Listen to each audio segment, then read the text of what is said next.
Everyone for joining in and for the delayed start. Apologies. A warm welcome on this rather glum day in Europe. We are here and quite excited to launch this new book by Dr. Salvador Santino Regilme Jr. on Aid Imperium. On a day when Imperium is indeed the theme, but for once it's not the American one, but the Russian one, which is the cause of tragedy. And therefore, I think it's important to acknowledge in the beginning that our hearts go out to people in Ukraine, and we want to acknowledge and commiserate with the pain and heartbreak of our colleagues, friends, students, and their families who are affected by this ghastly invasion. My name is Vineet Thakur, and I'm a university lecturer at Leiden University. I'm also the co-convener of Leiden University Center for International Relations, which is co-organizing this book launch with the University of Michigan's Weiser Center for Emerging Democracies. Now, Santino's book is titled Aid Imperium, United States Foreign Policy and Human Rights in Post-Cold War South Asia. And I'm sure Santino will show us the sort of physical copy of the book when he speaks. And the book is interested in exploring if and how American foreign aid or foreign strategic support, as Santino calls it, undermines human rights. And we have an excellent set of panelists today to discuss and comment on this book. So I'd also like to welcome them all in alphabetical order: Michael Barnett, Hitomi Koyama, Samuel Moyn, Dan Slater, and Karen Smith, who all will give us their perspectives on the book. In terms of the order of panelists, we'll first have Santino introduce the book for 5 minutes or so, and then followed by panelists for about 10 minutes each. And then we'll get back once again to Santino to respond to the panelists. And hopefully that'll leave us about 20-25 minutes for audience questions.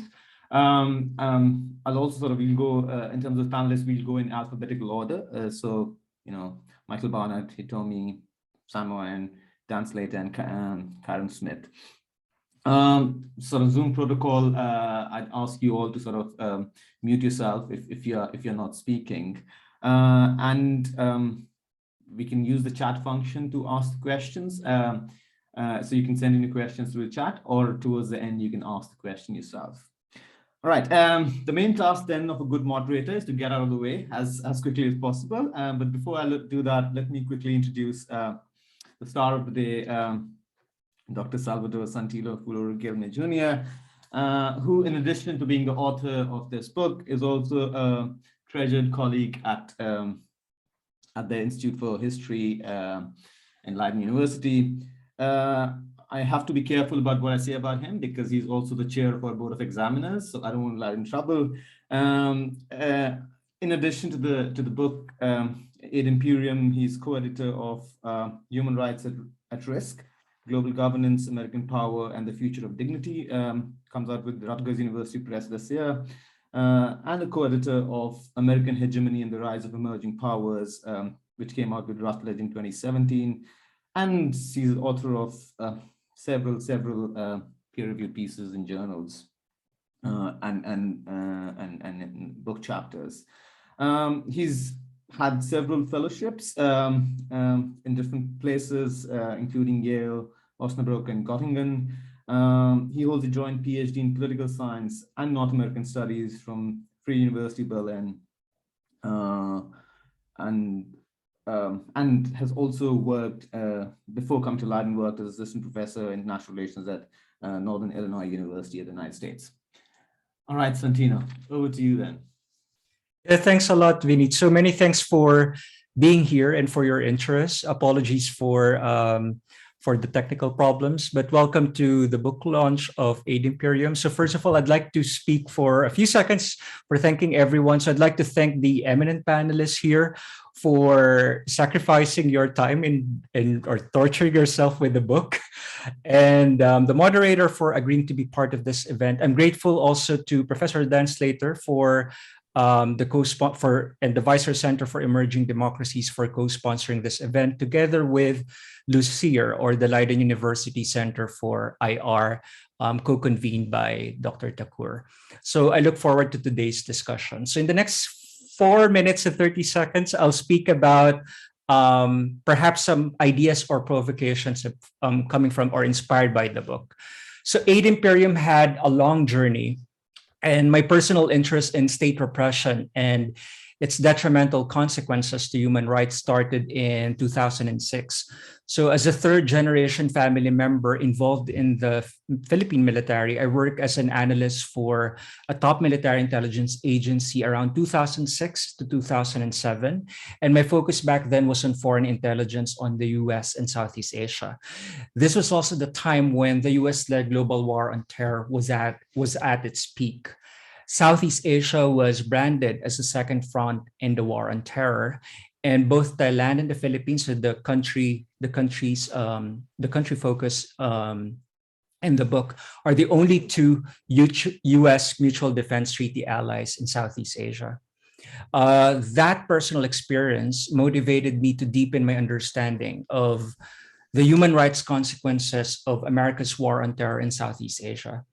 I noted the contestations faced by political leaders as they deploy state violence towards their citizens. So before I introduce the puzzle that animates the book, let me just begin by saying that the US is by far the world's largest single foreign donor government. In recent years, the United States has provided the largest amount of foreign aid, greater than the next runners-up combined. So that's Germany and France. Moreover, in the last few decades, at least in the U.S. Foreign Assistance Act of 1961, which serves as the legal basis of the current foreign aid bureaucracy of the and programming of the U.S., it invokes several objectives, including poverty reduction, economic development, civil and economic rights, and good governance. And it brings us the question about whether or not U.S. foreign aid really induces those kinds of objectives, most notably civil and political rights or physical integrity rights, especially in the post-Cold War period. So the puzzle that animates this book is composed of two questions. First, does foreign aid undermine human rights in recipient countries? And if so, how and under which conditions, a set of conditions, transnational and domestic, does it impact human rights outcomes, particularly physical integrity rights? So for those who are still in the midst of or deciding whether they will read the book, the core argument that I hope answers this question states the following. So I argue that donor and recipient governments' converging interests, together with the domestic legitimacy of the recipient government, primarily shape or jointly shape the purposes of foreign aid programs as well as the domestic policies. And in doing so, that actually impacts the intensity and the targets of state repression, which in turn shapes physical integrity rights outcomes. Very briefly, the book focuses on 5 case studies, primarily coming from post-Cold War U.S. foreign policy and diplomacy in Thailand and the Philippines. Towards the end, I invoke several vignettes from other global South countries. So the next 3 minutes, I'll speak about 4 basic ideas very briefly. The first is about agency. Second is about the notion of transnationalism. Third would be about theory. And finally would be about ideas. So in terms of agency, I wrote Aid Imperium because I was hoping to refute the notion that recipient countries usually do not have the power to shape the strategic purposes and implementation patterns of foreign aid programs. So using the 2-level game of diplomacy, I demonstrate how aid recipient governments strategically frame their discourses and interests in ways that adapt to 2 audiences. So you have the domestic audience, and so the Southeast Asian audience, but also the target donor country, which is the United States. Second, in terms of transnationalism, the book investigates the linkages between domestic and extranational factors in producing local political change. I show that neither transnational nor domestic factors exclusively influence the ways in which foreign strategic support impacts human rights. So rather, the interactions between the transnational and domestic factors jointly produce those variations in state repression and ultimately physical integrity rights outcomes. Penultimately, in terms of theory, I adopt analytic eclecticism, or at least I envisioned that I was adopting analytic eclecticism. So I developed this interest convergence theory to explain the puzzle concerning aid in human rights. So the theory is integrative precisely because it combines useful constructivist, rationalist, and historical institutionalist insights into this sort of mid-range unified explanatory framework that links foreign strategic assistance and physical integrity rights outcomes in recipient countries. Finally, in terms of ideas, we often think, or at least in many in many fields within the social sciences, perhaps in economics and in development sociology, there's always the idea that foreign aid may either be really good or sometimes bad for developing countries. But aid imperium aims to dispel the simplistic and blatantly ideological characterizations of foreign aid. I emphasize the role of ideational factors in shaping the material consequences of foreign aid. Also considering that the central factor overlooked in the literature on aid has been ideational. And I hope that I was able to accomplish that in the book. But nonetheless, I look forward to our discussions, and perhaps in the future, I could rectify some of those shortcomings in aid imperium. So I look forward to your contributions. Thank you so much. Thanks very much, Santino, for that very crisp introduction. All right, then. I want to first invite Professor Michael Barnett, who is a university professor of international affairs and political science at the George Washington University. He's had a long and distinguished career, written several discipline-shaping books, if you are international relations. So I will not sort of embarrass him by going sort of through his whole list of books, but his most recent books include The Star and the Stripes, A History of Foreign Policies of the American Jews, Paternalism Beyond Borders, and most recently an edited collection titled Humanitarianism and Human Rights, Worlds of Difference. Professor Barnett, over to you. Hi, well, good morning from here, and it's a delight to be on this panel or in this conversation. And it's great to see some old friends and meet some new ones. But I'm really happy to be participating in this. I think Aid Imperium is a really interesting, crafty in all the good ways, expose, interrogation of the relationship between U.S. foreign aid policy, or as you want to frame it in terms of strategic policy, and changes or lack of changes that take place among two allies of the United States and Southeast Asia. And so I just want to congratulate you. You know, it's hard to write books, and it's hard to write really good books. And so congratulations on quite an accomplishment. I always see these as sort of joyful events. And want this to actually, I want to see this as sort of, if you will, contributing to a broader conversation, given the ideas that you raise. And I'm going to try to be brief. I've got basically five questions or five reactions or thoughts that I just want to lay out. And the first one is, as I began to read your book, I decided I was going to try and read it as a realist. How would a realist find the argument? And I wondered to what extent a realist would be surprised by some of the findings. So on page 71, you question, why did the Arroyo and Bush administration suddenly adopt counterterrorism as a priority, despite the democratization and economic development reforms of the previous decade? And then in the conclusion on page 219, you write that during the global war on terror, the Bush administrations and US officials turned a blind eye to the Thai and Philippine states' violent repression of unarmed political dissidents. And, you know, part of me says, okay, that makes sense. And isn't that exactly what a realist would expect? That here the United States, with a strong counterterrorism policy, with really very little interest in human rights or democracy promotion, just a little bit, okay? let's not go to overboard. Clinton never really swallowed the Kool-Aid on any of that stuff.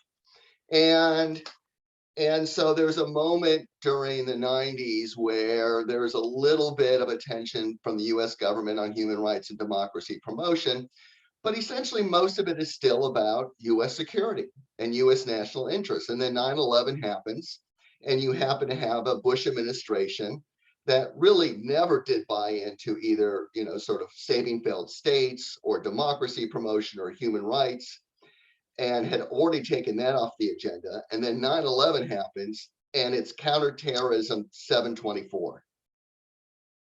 This is exactly what I would have predicted. And I would have expected then that US foreign policy aid and strategic assistance would shift considerably.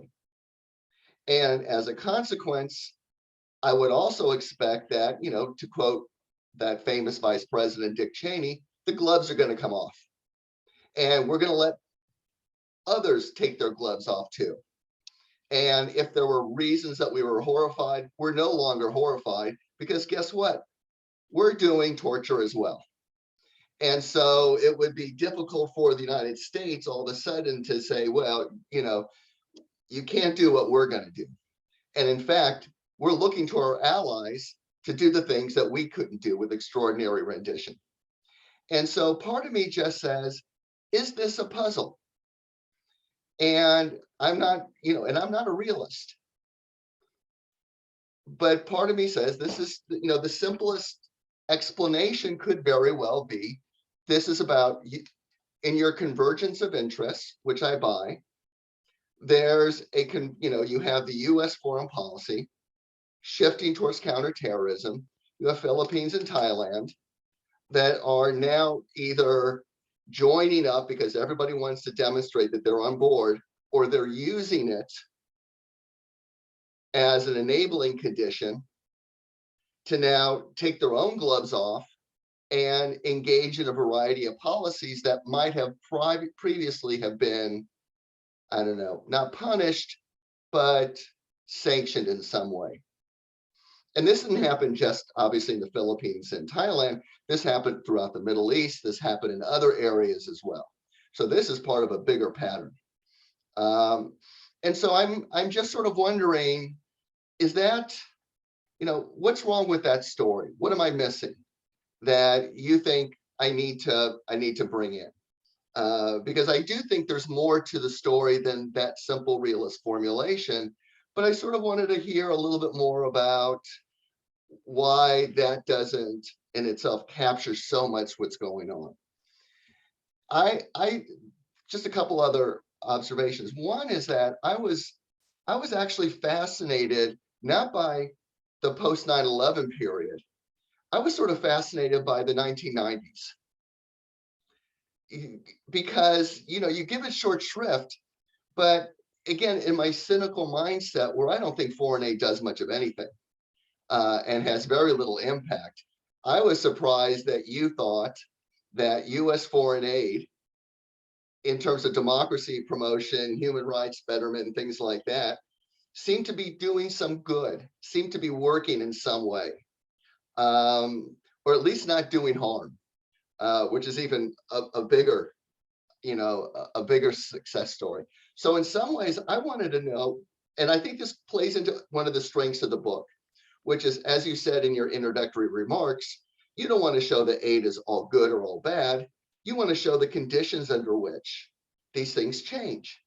And so part of me then wanted to know more about that 1990s period and what was going on there. And here I want to suggest that maybe the focus on the US is a little too narrow. Because, right, this is post-Cold War, and it's not just the US. There's a agenda for peace. There's a sort of, this is going to be a new international community. There is democracy promotion coming from the EU and everybody else. That there's a kind of global zeitgeist. And what we have seen in a lot of authoritarian states, and I think, and Dan can speak to this, and everybody can speak to this in terms of, let's say, Southern Africa, in the sub-Saharan Africa region, there was this democratization push for a lot of reasons, a lot of them cynical. But I'd like to know more about that period and what was going on there that made, and I'm wondering if it's not just American foreign aid, that rather American foreign aid is part of a bigger shift in sort of, if you will, global norms. And it did seem like a lot of governments that once didn't have to care much about the treatment of their citizens increasingly found that for them to get entry into, into the halls of power, to get better conditionality from the IMF and the World Bank, all of a sudden they had to actually demonstrate that they cared more about these norms.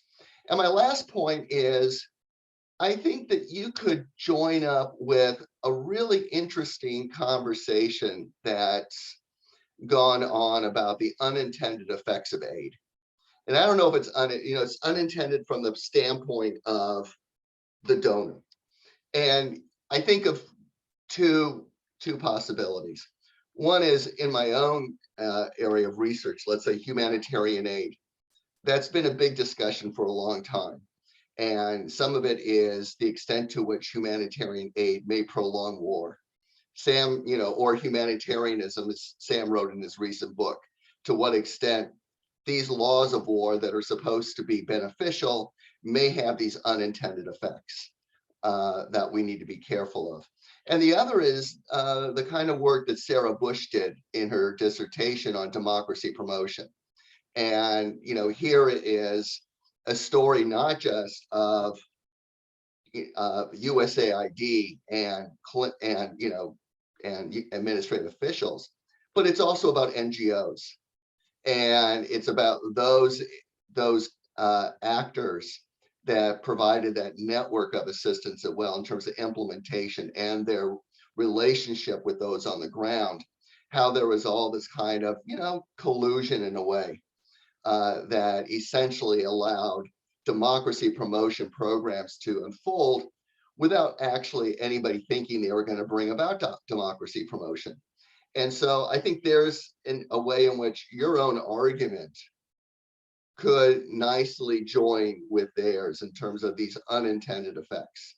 But I think the nuanced view that you have about the kind of ways in which American, in this case, US donors, have differential effects under different conditions is really interesting and really important. And I hope that message gets out because I think it's one that is part of a broader move in that human rights literature. But anyway, congratulations. And thanks for writing a terrific book and inviting me to the panel. Thanks very much.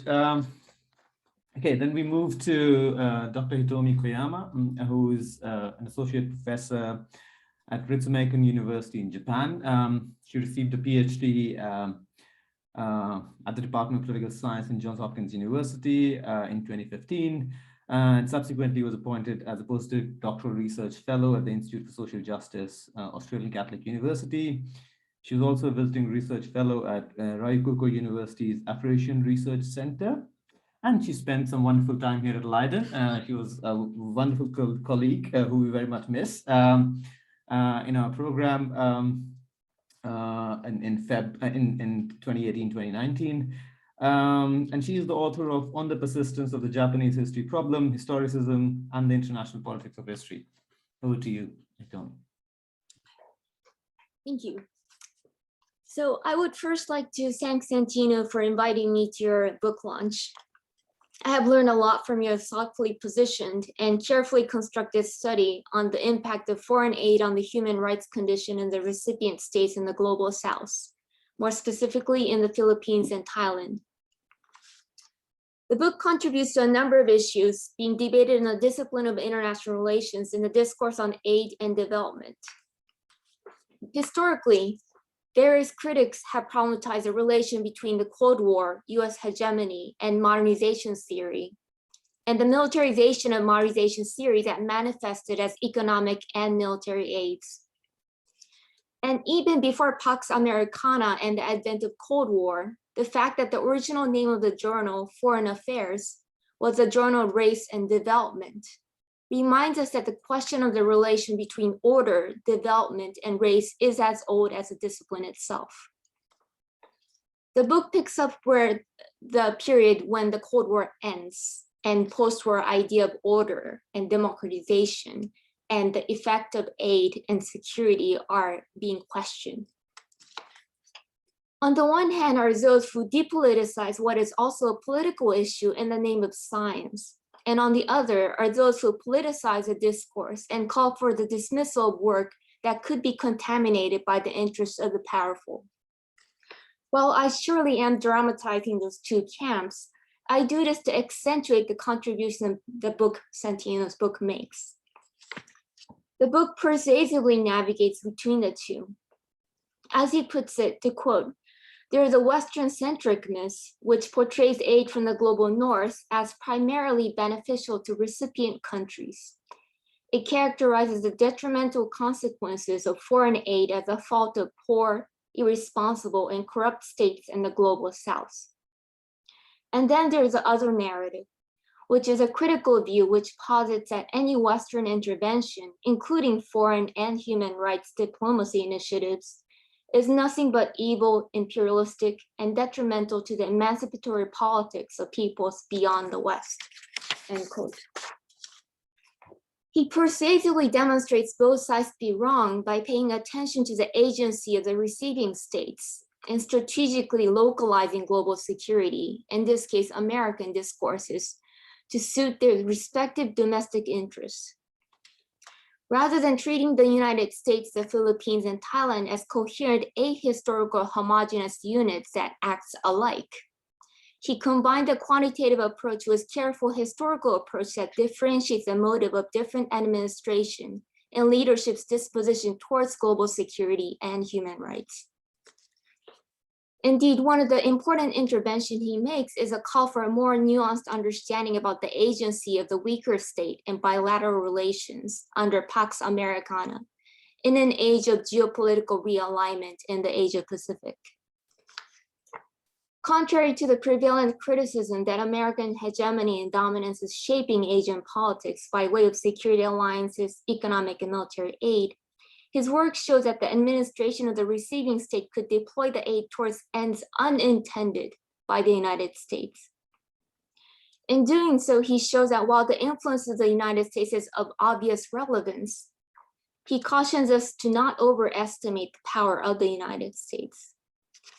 His intervention complicates the narrative that associates US foreign aid provision to propping up of authoritarian regimes and its attendant increase of human rights violations. Just as different US administration, its foreign policy outlook differs, so does the receiving state's intent on what to do with the aid differs. To quote, he says, "Foreign aid per se is neither good nor bad for human rights. Rather, widely shared ideas about the purpose of foreign aid affect the ways in which aid will be used." End quote. He demonstrates that when there is a convergence between both parties in prioritizing human rights, aid can bring about positive change and reduction of human rights violation. The result of his study is that rather than ignoring the politics of foreign aid or dismissing foreign aid altogether, his work provides a useful and practical guideline. In the midst of a security crisis, donor governments should only provide militaristic aid to recipient governments that enjoy strong domestic legitimacy. Domestic legitimacy matters, and this brings to focus the voice and views of the people rather than the representatives speaking on behalf of the people. Having said that, what I would like to hear more is about the role of the society. The history of how democratically oriented leadership was elected has been covered in the work. Nonetheless, the ways in which the masses also deployed the global narrative about Cold War and fear of anti-communism and anti-terrorism to reinforce pre-existing order despite the leadership's intent otherwise is now coming under focus among historians about the Cold War, such as Hajime Masuda, who shed light on the local politics of Red Persia in Japan. In other words, the people who are being represented also are part of the shape of the discourse. The leader of Thailand and Philippines have localized the global issue towards local ends. The shaping of the narrative is not always unilateral.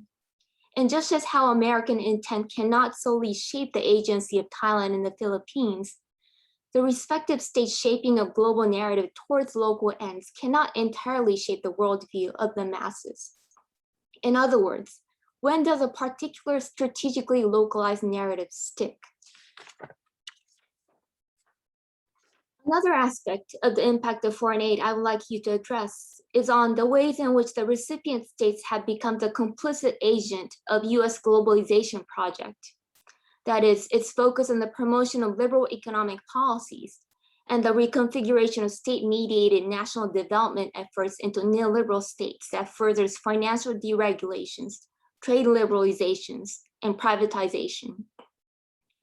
I ask this because what you account for as human rights violations still taking place during times of convergence when human rights are being promoted, such as the Aquino administration's implementation of the National Land Reclamation Project, leading to violent evacuations of families living in those targeted areas. This seems to suggest that this is not an exception, but rather part and parcel of politics of aid that is attached to the US globalization project. So my second question is about neoliberalization and human rights and how aid might play a role here. Finally, the book is a pleasure to read. And from any student who's trying to combine the best of quantitative and qualitative approach and takes context seriously, I would no doubt tell them to read your introduction chapter very, very closely and the rest of the book as a great model. This is a work that shows what the two-level game of diplomacy can look like at its best. Thank you. Thanks very much, Dr. Koyama. Moving on. Next is Professor Samuel Moyn, who is Henry R. Luce Professor of Jurisprudence at Yale Law School and a Professor of History at Yale University.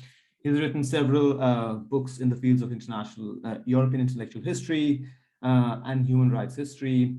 And I'm sure none of us need more introduction to his sort of, sort of public debate defining books on human rights, such as The Last Utopia and Not Enough. His newest book is Humane: How the United States Abandoned Peace and Reinvented War, which came out last year. He received a doctorate in modern European history from the University of California, Berkeley in 2000, and hence has then gone on to work at Harvard and Columbia. Professor Morin, over to you. Hi, it's a privilege to be part of this. I'll be very brief. I'm kind of out of position in commenting. I've read the book twice, but I'm not a political scientist. You know, no one's perfect.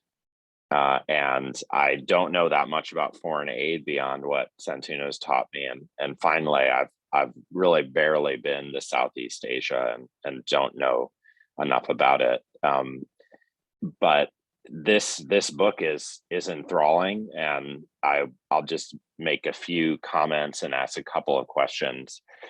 You know, part of not being a political science is having a kind of allergy towards its discourse and methods, which usually strike me as either mastering the obvious or identifying contingent phenomena that depend on a host of factors that really can't be filtered out through regressions and don't really approach kind of law-like relationships that the discourse often strives to present. And yet I think that Santino does identify some contingent but kind of very persuasive relationships, and his arguments in favor of interest convergence explanations and his stress on incorporating ideology and not just materiality, I think, are decisively, substantiated by the case studies. Even so, I'm not going to kind of address you know, how much of that I think ends up being kind of either contingent or obvious. Instead, just talk about what I got out of this as a historian of human rights, or former, you know, now retired historian of human rights. Because even if, you know, Santino is not perfect and he's not trying to, you know, do history in this book, it still casts a lot of fresh light on history, and I think will be greeted as valuable by historians and not just you know, political scientists and others. So I mean, it's kind of interesting that the book begins with that citation from Jimmy Carter, because in a way, you know, a full-scale approach to this topic might well begin it back in the 1970s. And yet, of course, this book is more constrained, I think, fairly in its chronological scope. And yet, I did wonder by the end, you know, given the debates that kind of first connect foreign aid and human rights, about what we can say now about conditionality schemes, i.e., attempts by governmental policymakers to condition aid on human rights performance, which clearly isn't a big topic in this book, because actually, you know, if anything, the United States was inviting governments to you know, follow it in harsh measures. And yet, you know, that 1970s kind of innovation, at least I believe it was a 1970s innovation of the Democrats in the United States of elaborating a foreign rights a human rights foreign policy that would involve, you know, aid conditionality. You know, it does seem like a crucial topic that, you know, political scientists, if they were to come up with, you know, law-like, you know, arguments, would make a huge contribution. Instead, of course, this book, as I read it as a historian, is really about the war on terror. And Michael's mentioned that it's about how, you know, in ways that others have chronicled from different angles, but, you know, that this book illuminates very brightly.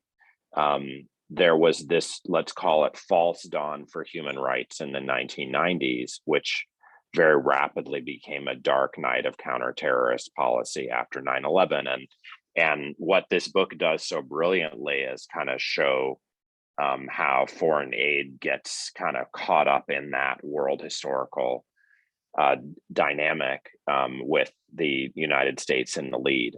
So I guess, you know, what I ended up wondering in kind of following the two cycles of country chapters through, starting, you know, each with the 90s and following into the war on terror years, is how we explain the magnitude of the change. Because it just, I mean, again, I don't want to, I believe it's mastering the obvious to say that the objective threat did not change overnight. It may well be true. I don't want to make too many concessions that governments understated threats before 9/11, which and had to adjust policy in response. But the idea that what Santino narrates can just be explained by kind of proper recognition of threats seems implausible. Rather, you have some antecedent set of interests that aren't getting kind of, you know, policy traction before 9/11, and then you get an immense opportunity, and you get a kind of ideological conversion of lots of people into a, you know, vast overstatement of threat. And I guess what's happening in that conversion, which he shows happening in different places in the world, simultaneously, with different enemies in each place, is fundamentally a kind of change in the legitimation conditions for the actions of state elites, both in general and with regard to human rights. I mean, there may have been more expectations before 9/11 that they adhere to human rights, whether or not they wanted to, and then there's less after. And from that perspective, the question is, would we ever expect foreign aid to make a big impact in favor of human rights in the kind of storm of these radically shifting legitimation conditions? And if not, then in a sense, why are we studying it? Are we studying it because it's just part of the storm? Or is it because there's some action guidance to take either when, the legitimation conditions change back because we're tired of the war on terror, or an expectation of some future, disaster? And, we're heading into seemingly an era of world history with a lot of new security concerns, China, Russia, new Cold Wars, blah, blah, blah. So anyway, that was my kind of main question. I'll close with one last comment about judiciaries, on which Santino put some emphasis in, I believe, chapter 2, characterizing states that have ineffective judiciaries as especially hamstrung or hampered in human rights compliance. But I mean, I would have thought that it would be fair to say that judiciaries have never in any place or time in world history provided a real check on security services in the face of major emergency. And if that's true, then it's not like a variable that would matter much. What matters is the storm, which is kind of unleashed in the different countries. So maybe, I guess I just want to raise that because I don't want to put too much stock in judiciaries, at least for these purposes. Great book. Thanks for including me. Thanks very much. Next is Professor Dan Slater, who is the Ronald and Eileen Weiser Professor of Emerging Democracies and Professor of Political Science at the University of Michigan. He's also the director of Weiser Center for Emerging Democracies, and he specializes in the politics of history of enduring dictatorships and emerging democracies with a regional focus on Southeast Asia. He's worked previously at the University of Chicago, and he is the author of Ordering Power, Contentious Politics and Authoritarian Leviathans in Southeast Asia, which came out with Cambridge University Press, and the co-editor of Southeast Asian Political Science, Theory, Region, and Qualitative Analysis, which came out with Stanford University Press. Beyond Southeast Asia, Dan has also done international consulting work on challenges related to democratization and demilitarization in cases such as in Ethiopia, Fiji, and Pakistan. Over to you. Thanks, Vineet. And I just want to say it's a real privilege to be here. And it was a privilege to include Aid Imperium, Santino's wonderful book, in the WCED series we have here at the University of Michigan. So congratulations, as Michael said, all the praise, and it is indeed a joyous occasion. One thing I'll say about the book, just as a way to kind of capture the praise I feel for it, I think increasingly, when you read books in social science, they're hard to finish. And after you finish them, you're never going to want to pick it up again. And this is definitely a book that I'm going to pick up, many times again.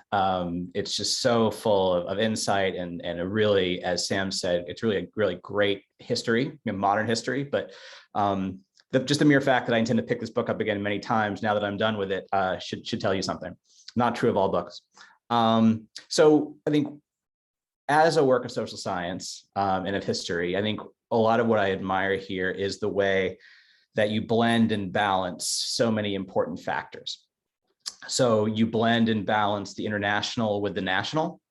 You blend and you balance the ideational and the material.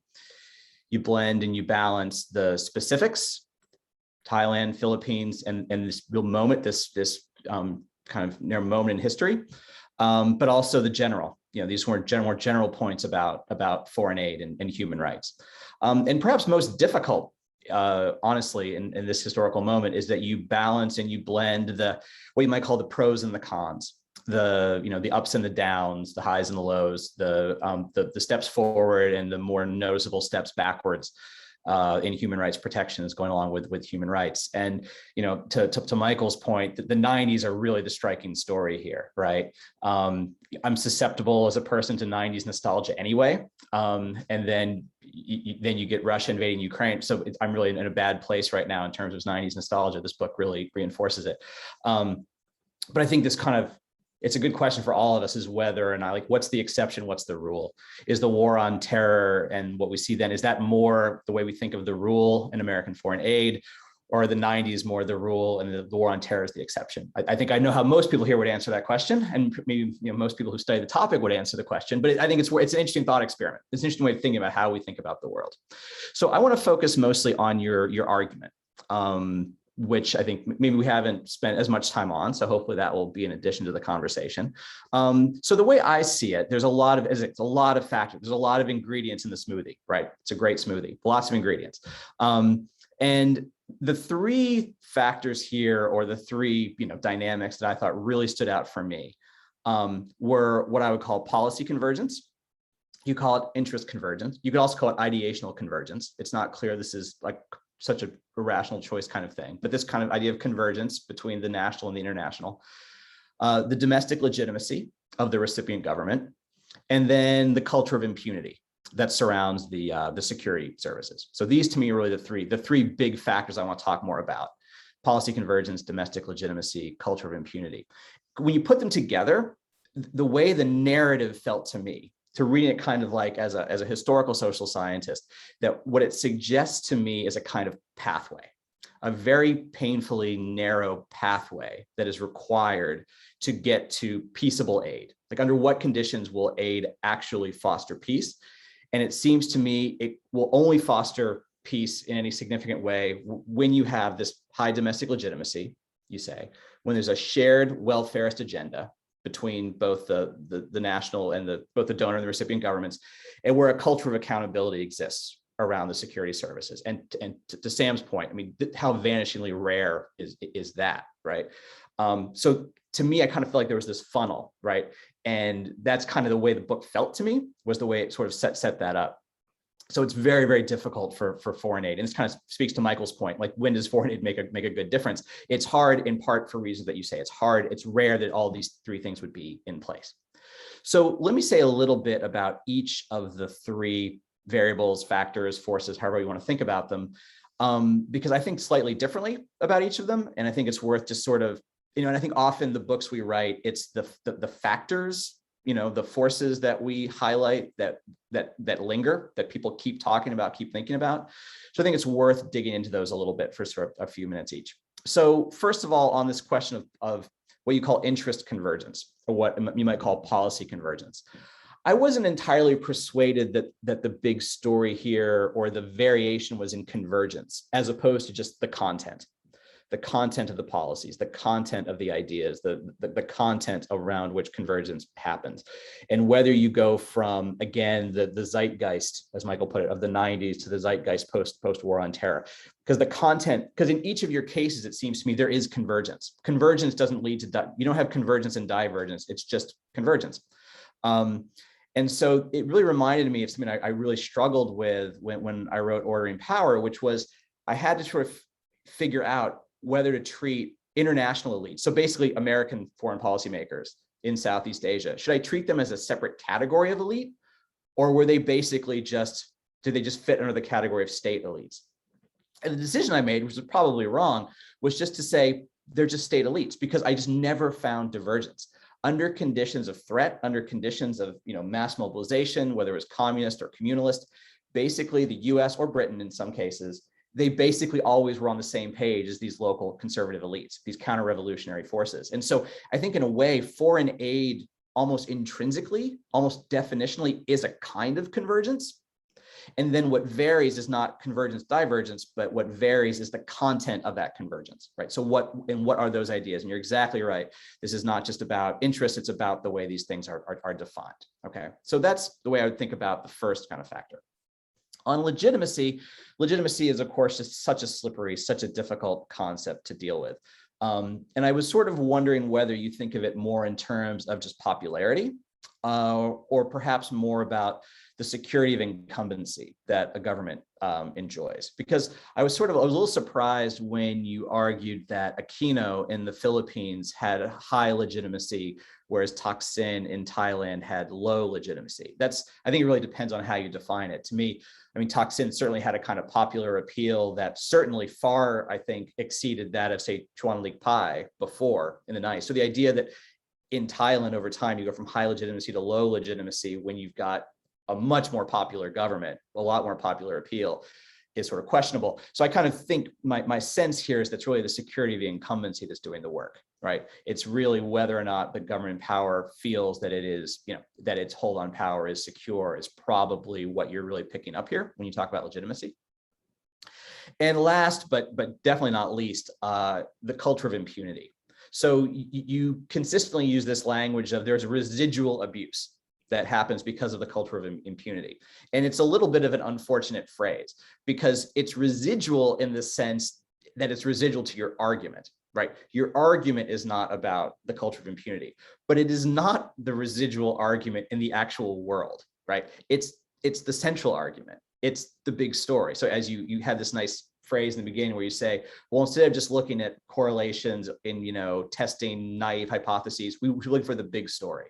And to me, the big story when it comes to human rights abuses, not just in Southeast Asia, but in general, are these cultures of impunity, the difficulty of creating cultures of accountability. So residual to your theory, yes. Residual to the lived experience of people in Southeast Asia or in urban America or where have you, it's the big story. And one way kind of going forward, I think it would be interesting to use the kind of cases you're looking at to think about what does it take to create a culture of impunity, of accountability, to overcome a culture of impunity.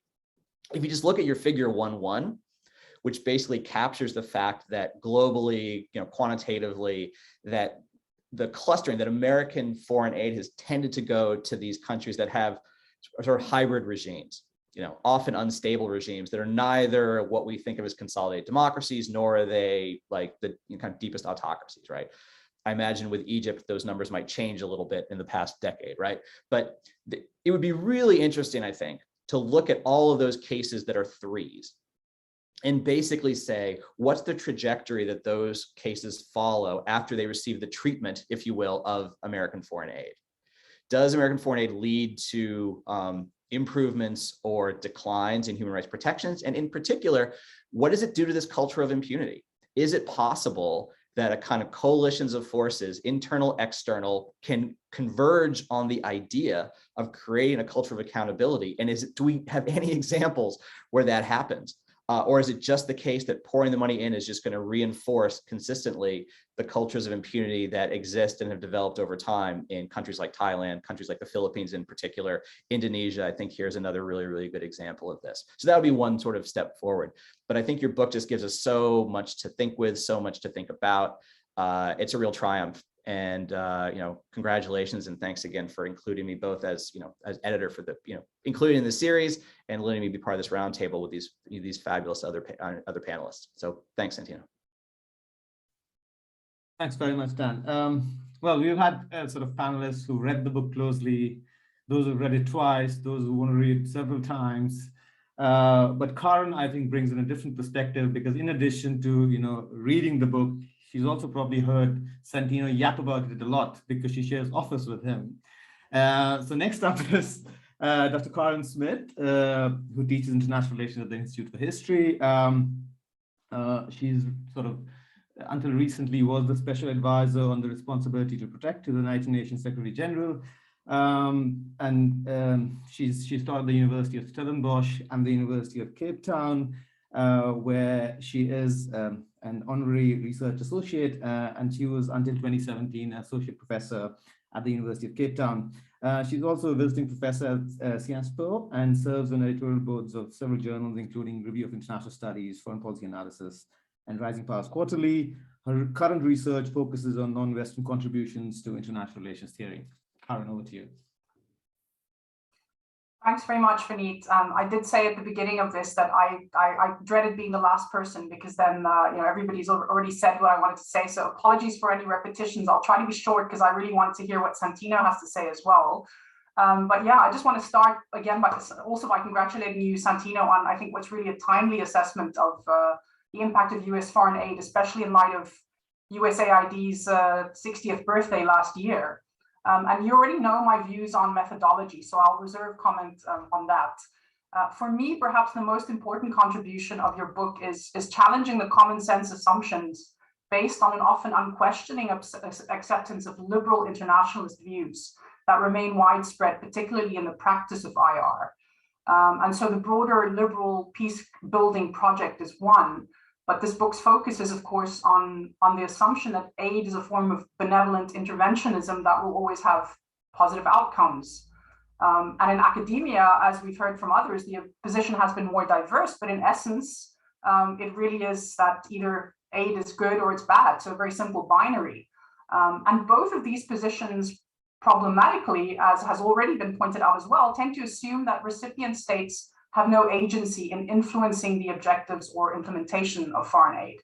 And so here again, I think challenging this perception that states in Africa, in Asia, and other parts of the global South are essentially passive recipients who are just too thankful to receive aid is another important contribution that your book makes to the emerging scholarship on the agency of global South actors in shaping not only their own destinies, but also wider processes of global governance and order. Now, getting to the substance of the book and the question whether foreign aid promotes or undermines human rights, specifically physical integrity rights in recipient countries, the answer to this is, of course, not simple, and you recognize that it depends on the context. But I think similar to what Michael Barnett said right at the beginning, I was also wondering about the question itself. Because after all, not all aid is aimed specifically at protecting or improving human rights. And so, I was fascinated by the data that you provided in the first chapter on page 9, where you correlate the amount of economic and military aid with incidences of state-sponsored or state-sanctioned killings and imprisonment of political dissidents. But it wasn't necessarily surprising to me. So again, I thought, what is the question? What is the puzzle here?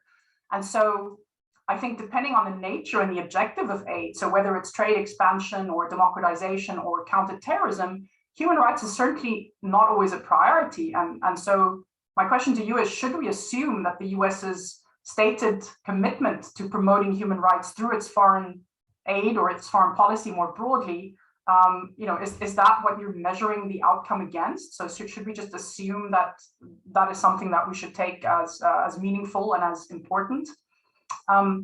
Now, I was, of course, also interested in reading the book from the perspective of the work that I've been engaged in atrocity prevention. And so by focusing on physical integrity rights, which when it forms part of what the study calls selective political repression, clearly moves us into the realm of crimes against humanity as well. And so I found it interesting that the theoretical framework that you developed by focusing on this interaction between ideational factors and the strategic instrumental motivations of both external and domestic actors also has, I think, significant potential for thinking about atrocity prevention. And so I would encourage you to maybe, think about developing that along those lines as well. Now, in recent decades, we've seen a changing donor landscape. We've seen increasing numbers of state donors, but also private donors. And I think this book provides potentially important lessons for them.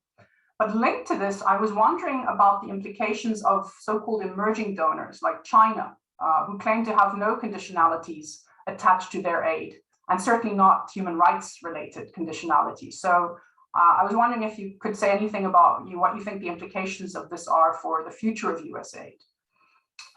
Now, I think if I understood your book correctly, you show that aid can have a positive impact on human rights when the interests of the US and recipient governments converge around prioritizing human rights protection.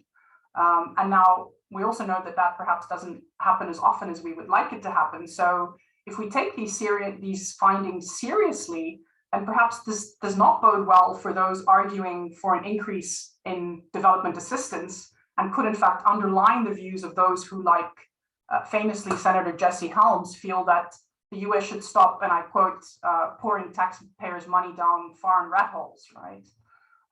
But on a more positive note, I think my main takeaway is that the findings underlie the importance of explicitly prioritizing human rights, also in the context of counterterrorism measures. And this means that besides earmarking aid specifically targeted at strengthening human rights institutions, or combating what Dan Slater just called cultures of impunity, donors must do their homework with regards to assessing the possible human rights implications of the aid.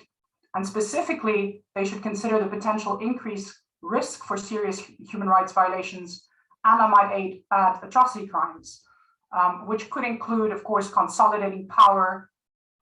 When I say which could, I mean the aid could include consolidating power in the military. It could exacerbate existing inequalities. It could undermine the rule of law. And if we don't do this, of course, we run the risk of witnessing situations developing in the way that it did in Myanmar, where the emphasis was on peace building and democratization, with lots of aid being pumped into the country, while the clear risk of serious human rights violations and atrocity crimes were largely ignored, resulting in eventually the genocide against the Rohingya. As a final word, as others have already elaborated, the book is theoretically very sophisticated and based on extensive empirical evidence. And while these are all important accolades in the context of an academic audience, they could in fact be a drawback when it comes to a policy audience. So given the important policy implications of your research, I really hope that you'll be publishing a policymaker-friendly version of it as well. Thank you very much. Thanks very much, Karen. Well, that's plenty for you to think about, Santino. But I was wondering, before I come back to you, I should ask around, sort of, if people have any questions. And of course, most of them haven't read the book, or probably have. But based on the discussions, if anyone has questions, you could probably, raise your virtual hand or just speak. That's also fine. Or type in the chat.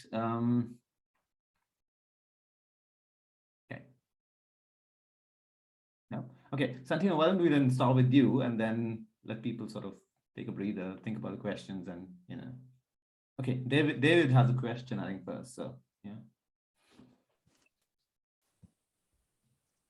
Hi, sorry. Yeah, I apologize. I haven't read the book, so I've been listening with fascination, and I'm definitely going to read the book, of course. My question goes back to, so I am a historian. Maybe I also have 1990s nostalgia, but I go back to major debates about trade and human rights, and about aid and human rights in places like Indonesia.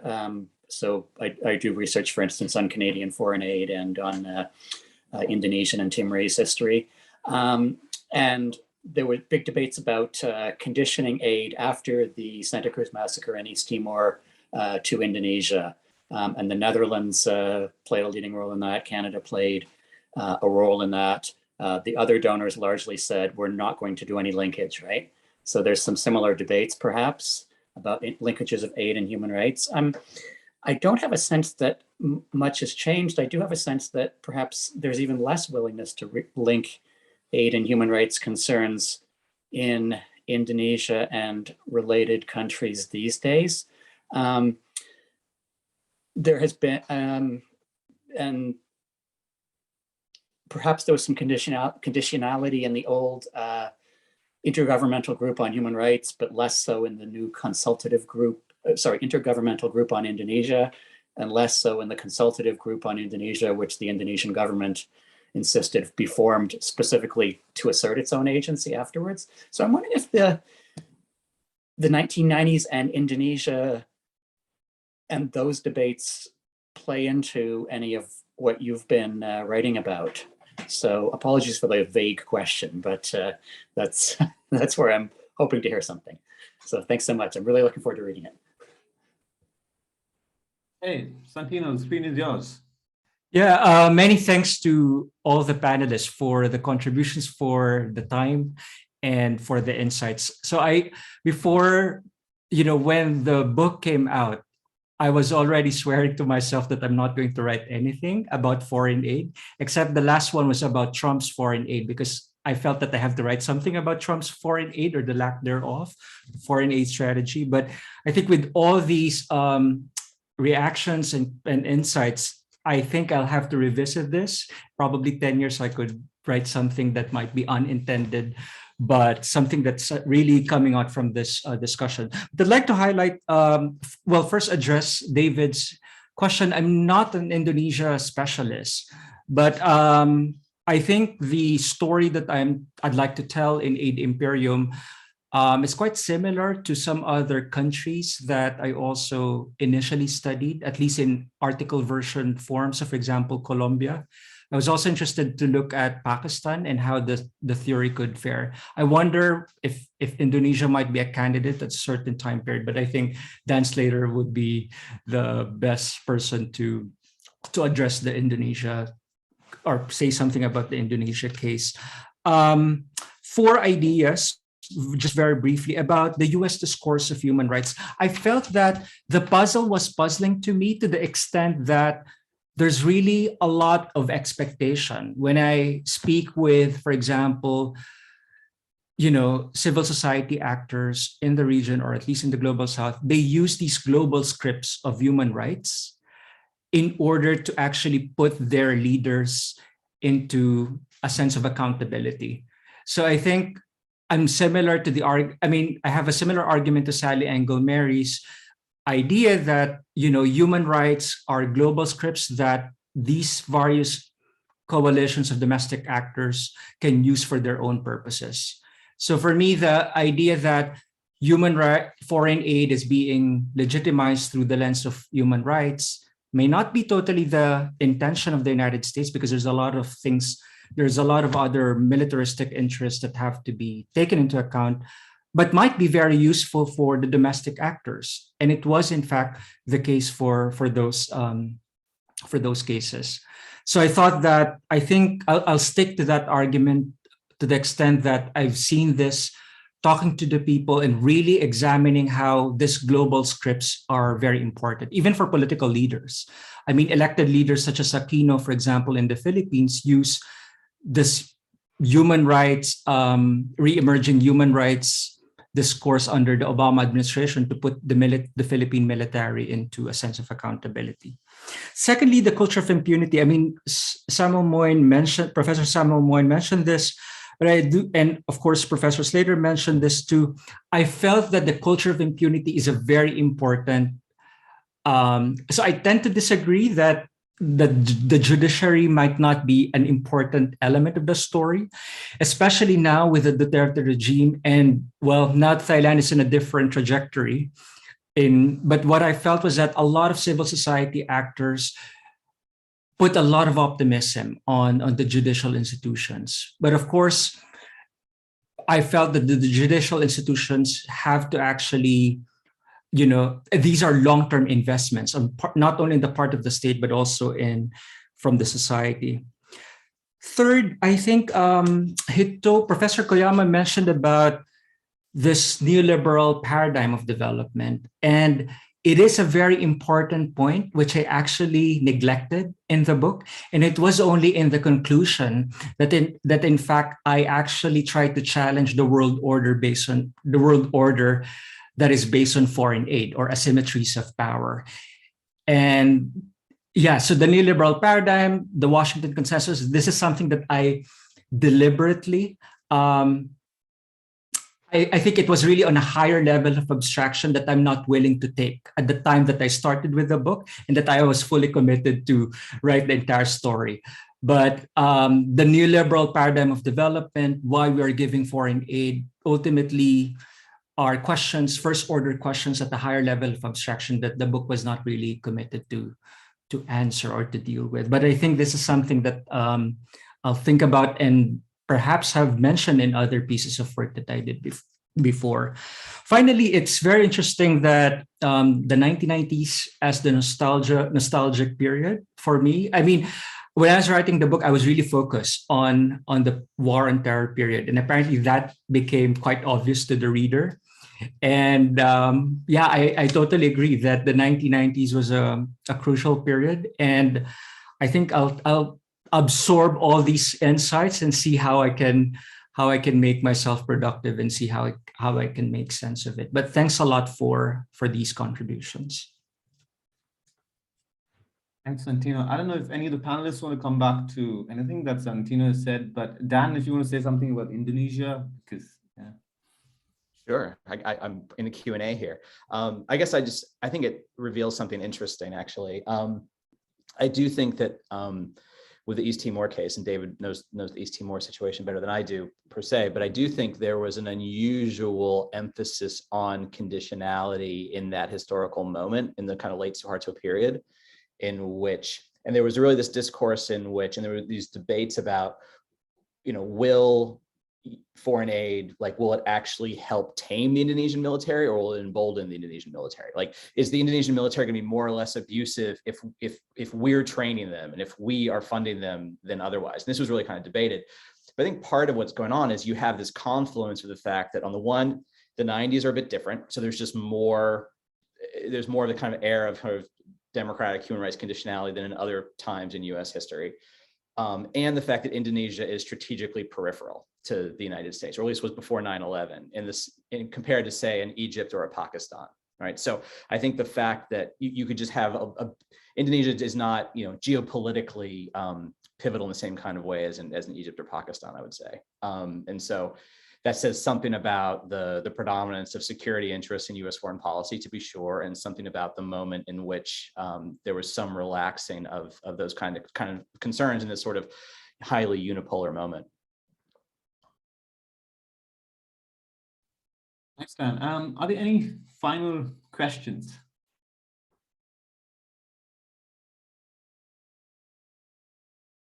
If not, then I think we are still in good time. Yeah, we're supposed to end by 5:30. Well then, yeah. You haven't asked a question, Vineet. No, I'll ask Santino separately. And no, Tina. I'm sorry, I was thinking a lot that whether I should ask this question or not, but yeah, I'm just gonna go on with that. Considering the fact that I'm just a student yet and don't have that much knowledge on this. But so from what I understood, there is a binary here, whether global South countries accept this aid and the United States will generously help them with this aid, or they are not the target of aid, otherwise they'll be target of sanctions. And when they are target of sanctions, one of the main arguments for sanctioning a country is that you are not dedicated to human rights, or you do not care about human rights. So we are sanctioning you until you human rights become your priority, and then we can proceed. So from a perspective of a global South country, there is, it's like giving up their agency in the sense that they are not equal, or they need this aid coming from these countries, and forgetting about the context and democracy and stuff. I'm not arguing for violating human rights, but at the same time, it's like that this human rights and human rights definition is so hybrid and so fluid for the donor countries that sometimes they can argue for or against it and give this aid to them or not. So what happens to the countries that do not want to compromise to that definition, or just happens to be on the right side of the story here, like Iran, for example, which I'm concerned with all the time. Thank you. Thanks very much, Tina. Santino. Yeah, thanks, Tina. I think just very briefly, my notion of human rights is perhaps a legal realist notion of human rights. So the idea that human rights are meta concepts that can be weaponized for different purposes. And in the case of, for example, of foreign aid, human rights as a discourse, I mean, it's a political decision, both on the recipient side, but also on the donor side, to emphasize human rights based on physical integrity rights, rather than, for example, economic and social rights. So I think that's really the idea that when we say human rights, these are meta concepts such as peace, development, that can be weaponized for various political purposes, depending on the political actor who's invoking it. And I think this is the same story with foreign aid. There's partial convergence in many ways because, for example, in the case of the Philippines and Thailand, they're targeting, civilians in the case of the war and terror period. But at least in many parts of the US government at that time, they don't want civilians to be targeted. But they're perfectly fine with it because the war and terror was the main agenda. So many of them turn a blind eye. But the big convergence was really about this militaristic agenda, which goes again to the idea that it's a meta concept. So these are scripts that can be weaponized and instrumentalized for various purposes. Thank you very much, Santino. Then all that remains to be done is first congratulate you once again, Santino, on this wonderful, brilliant book. And that I do on behalf of, not only my own behalf, but also on behalf of LUCIR, the center that I co-convene with. My colleague, I see Corina is here on our behalf, but we also want to thank our co-sponsors for this event, Weiser Center for Emerging Democracies, and Dan in particular. I want to thank all the panelists for their time, for their excellent sort of comments, which I'm assuming Santino have helped you a lot. But I also want to thank everyone who's joined in on this rather grim day. Hopefully, as we were chatting just before we started recording, that it's a kind of distraction, but a good distraction to have. But this is not to say, Santino, that your book is a distraction. I think your book is wonderful, excellent, and hopefully will contribute to, or does contribute to the scholarship on human rights and everything. Well, I also want to sort of I've on the chat, I've pasted sort of this discount code. So the book is available in ebook and sort of hardback editions from the University of Michigan Press, and there's a 30% discount. Grab your book with a 30% discount with the code UMF21. And with that, thank you very much again, everyone, for joining in. Have a good evening. Thank you.